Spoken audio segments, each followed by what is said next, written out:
राष्ट्रवादी काँग्रेस अजित पवार यांच्या पक्षाचे 2, काँग्रेसचा 1, शिवसेना उद्धव बाळासाहेब ठाकरे पक्षाचा 1 आणि शरद पवारांच्या राष्ट्रवादी काँग्रेसचा 1 अशी आत्ताची टॅली जे 9 कल हाती आले त्यानुसार महायुती 6 जागांवर आणि महाविकास आघाडी 3 जागांवर। मलबार हिल मधून मंगलप्रभात लोढा यांनी आघाडी घेतलेली आहे, तर काटोल मधून सलील देशमुख आघाडीवर आहेत। काटोल मधून सलील देशमुख हे आपल्या वडिलांच्या जागी आता निवडणूक लढवतात, तर कुलाब्यामधून पुन्हा एकदा राहुल नार्वेकर आहेत, तेही आघाडीवर आहेत। मलबार हिल मधून गेले अनेक वर्ष प्रतिनिधित्व करणारे मंगलप्रभात लोढा भाजपचे उमेदवार आघाडीवर आहेत। सलील देशमुख राष्ट्रवादी काँग्रेस शरदचंद्र पवार पक्षाचे उमेदवार आहेत। अचलपूर मधून प्रहारचे बच्चू कडू आघाडीवर आहेत। कुलाब्यामधून राहुल नार्वेकर यांनी सुरुवातीपासून आघाडी घेतलेली आहे, त्यामुळे आत्ताची टॅली महायुती 8 जागांवर आघाडीवर, महाविकास आघाडी 4 जागांवर।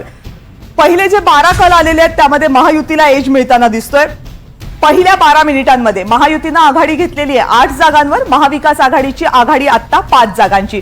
भाजपनं 5 जागांवर आघाडी घेतली आहे, जो टॅली वाढली आहे। भाजप 6 जागांवर आघाडीवर आहे। अजित पवार यांचा पक्ष 2 जागांवर, काँग्रेस 3 जागांवर, शिवसेना उद्धव ठाकरे यांचा पक्ष 1 जागेवर आणि शरद पवार यांची राष्ट्रवादी काँग्रेस 1 जागेवर आघाडीवर आहे। एक सिंगल कमेंट, जे प्रस्थापित आहेत ना ते सगळे आघाडीवर, ते सगळे आघाडीवर आहेत। अनेक ठिकाणी प्रस्थापितांना तिकीट दिली गेली होती, त्यासाठी कोणताही पक्ष अपवाद नव्हता। जवळपास सगळ्याच पक्षांनी आणि प्रामुख्याने महायुतीकडनं, कारण सगळे प्रस्थापित सध्या तरी महायुतीमध्ये होते। महाविकास आघाडीनं अनेक नव्या चेहऱ्यांचा विचार केला होता, कारण मागच्या वेळेस महाविकास आघाडीमधल्या प्रामुख्याने शिवसेना आणि राष्ट्रवादीनं जे नेते निवडून आणले होते ते बरेचसे पक्ष फुटल्यानंतर दुसऱ्या गटांमध्ये गेल्यानंतर त्यांनी त्या ठिकाणी जिथे आपले आमदार निवडून आले होते त्या ठिकाणी नवे उमेदवार दिले होते।